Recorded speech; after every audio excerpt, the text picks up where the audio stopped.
What's up, YouTube? Welcome to another episode of Truckin' by Night. Hey, today we're going to talk about my experience so far getting into the lease purchase program at Night Transportation. I'm gonna keep on running.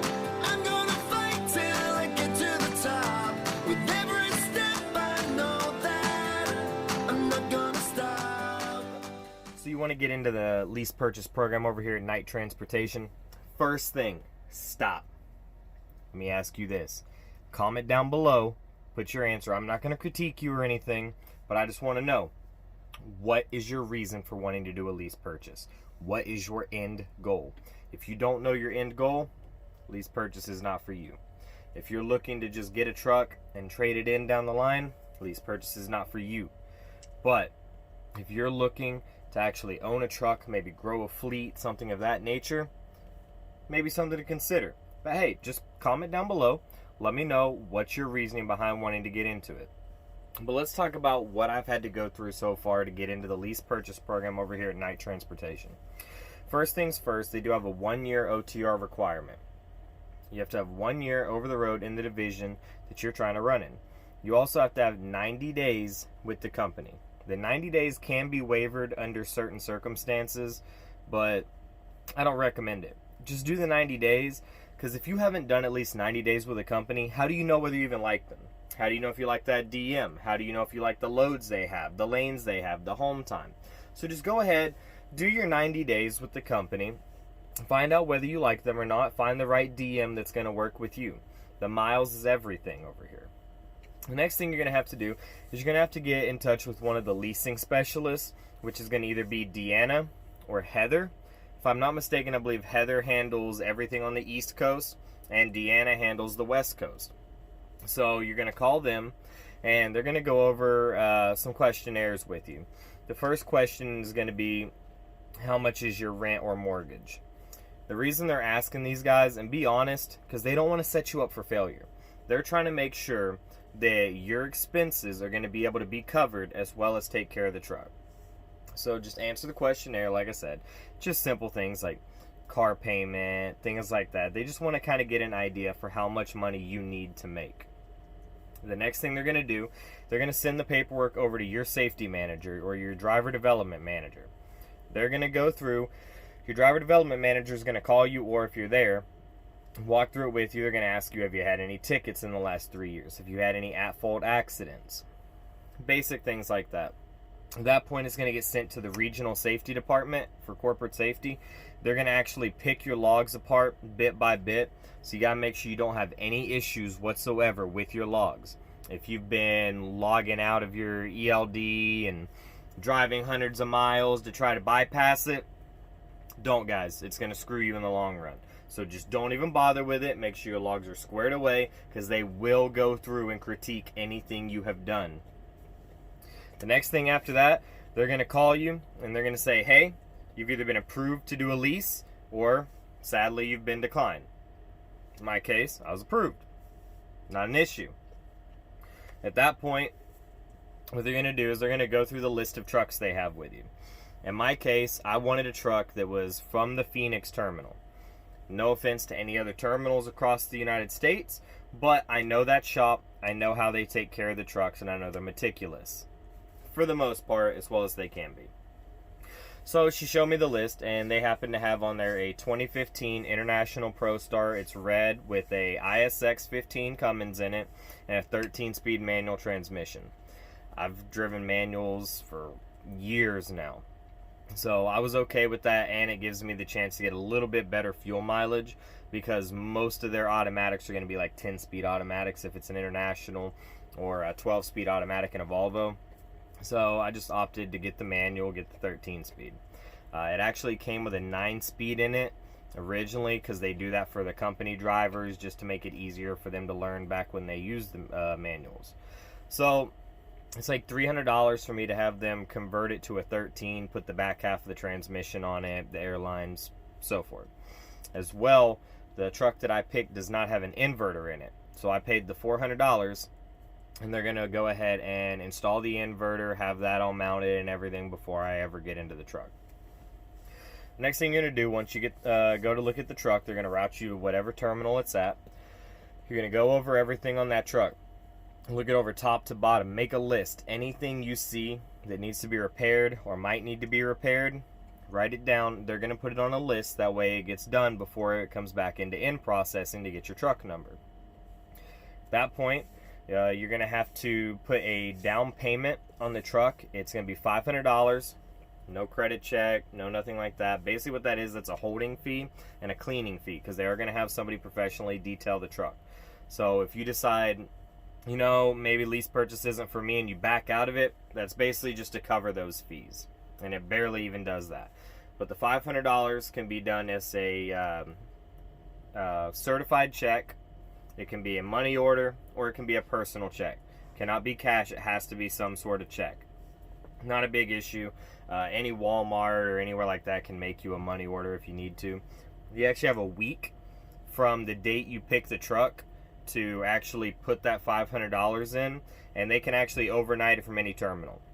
So say for example you don't have the $500 on you, whatever case may be, but you're on a load, you're just passing through to look at the truck, that's no problem at all.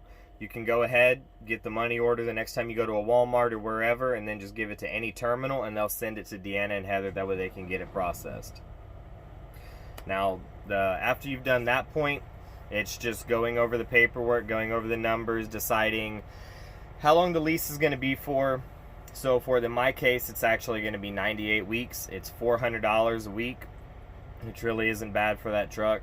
It's in pretty good shape. Mileage isn't that bad, so not a big deal. But you're going to go over the terms, go over the balloon payment, things of that nature. The balloon payment, if you don't have it at the end, the balloon payment can actually be financed. And I believe it's actually through Arizona Trust Bank is who they finance it through. I could be mistaken on that, so don't quote that, but I believe that's who it's through. After that, they're going to sit down with you, go over the pay structure and the MRP program. So we have 3 divisions at night that actually offer the lease purchase owner-op program. That's going to be port and rail, refrigerated, and drive-in. At this time, flatbed does not offer the lease purchase or owner-op programs. Now, the pay structure for that's going to be, I apologize, guys, I'm going to actually look down at my notebook so I can actually give you guys accurate information. But the pay structure is going to be as followed.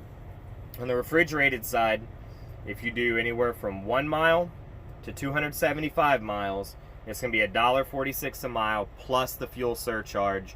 This current week, I believe it's 34 cents a mile for the fuel surcharge. So you'd add that on, and that would actually make it $1.80 a mile, right around.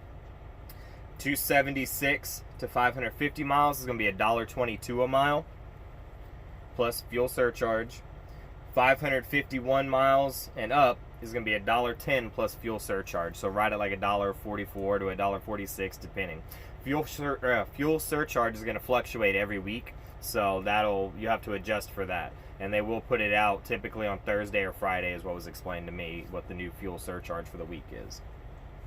On the drive-in side, 1 mile to 275 miles is going to be $1.42 plus fuel surcharge. 276 to 550 is going to be $1.19 plus fuel surcharge. And then 551 and up is $1.07 plus fuel surcharge. Obviously, reefer is going to make a little more per mile because we've got more things that we have to deal with involved with it. But honestly, it's not that bad when you consider into the facts of what all is covered. And I'll kind of go over a little more in just a second after I go through the pay structure. So, on the port and rail division, this one is a little different. Port and rail, 1 to 275 miles, is going to be 70% of whatever the line haul revenue is. 276 to 550 is going to be $1.03 a mile plus fuel surcharge. And then 551 and up is 93 cents a mile plus fuel surcharge. Honestly, I don't recommend the port. There's just too much that goes into it, too much hassle, too much sitting, too much waiting. For that money, I don't recommend it, guys. I really, really don't recommend that. The next thing you're going to have to choose is, a couple of these are going to be optional. So obviously you're going to have your insurance. Your insurance is going to be 4% of the truck value, or if you opt in to have the camera in your truck, it's 3.45% of the truck's value. Now, if you choose to have the camera, it is only outward facing and they do not monitor it. and you do not get a score based off of how you drive, such as if you're a company driver, you have a smart drive score that is judged by safety. You don't fall under that. All it is in case you get into an accident, somebody hits you, whatever, they can pull the video feed to help cover you for insurance purposes. And that is $1.50 a week, if I remember right.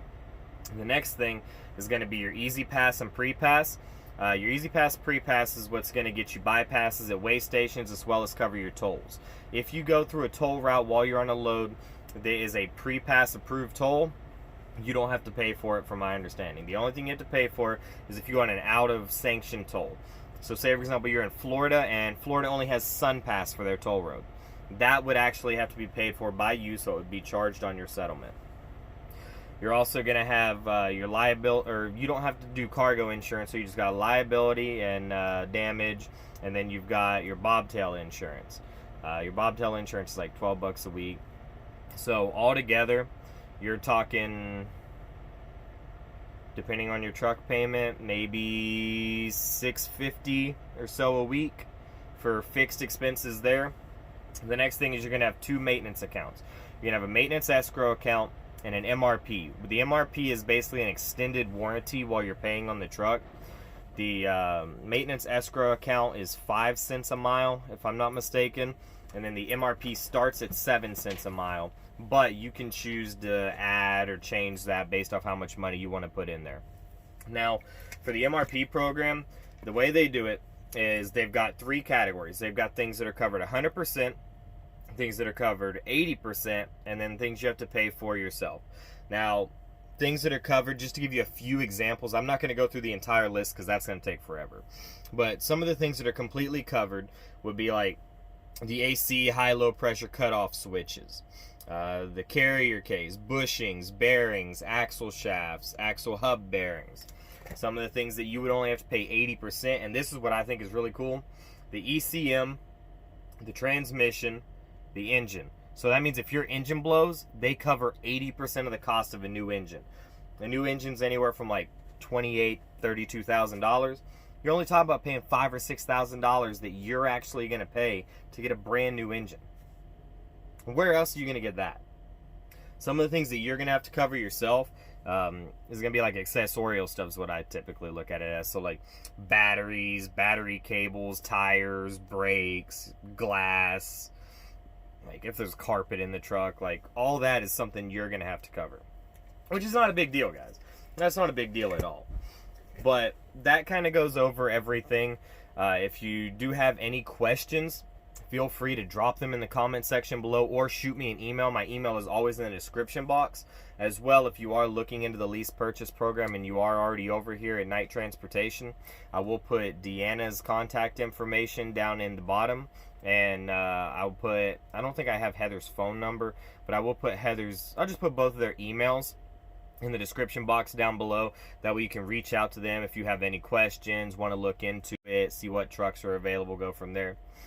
We also, just so you know, we do have Freightliners, Internationals, and Volvos on the lease purchase side at this current time. Kenworths are not available at this current time for the lease purchase program. But I appreciate you guys watching my videos. Like I said, what I'm going to try to do is every week, probably on Friday or Saturday, whenever I get some downtime, I'll go ahead and make another video, just do like a weekly update of how it's going so far. Right now I don't have the truck, it's in the shop getting all the repairs done, but from that point on, that's what I plan on doing. So make sure you like, comment, and subscribe down below. Make sure you hit the bell so you get notified as soon as I put a new video up, and I appreciate you guys. Winners focus on winning, losers focus on winners.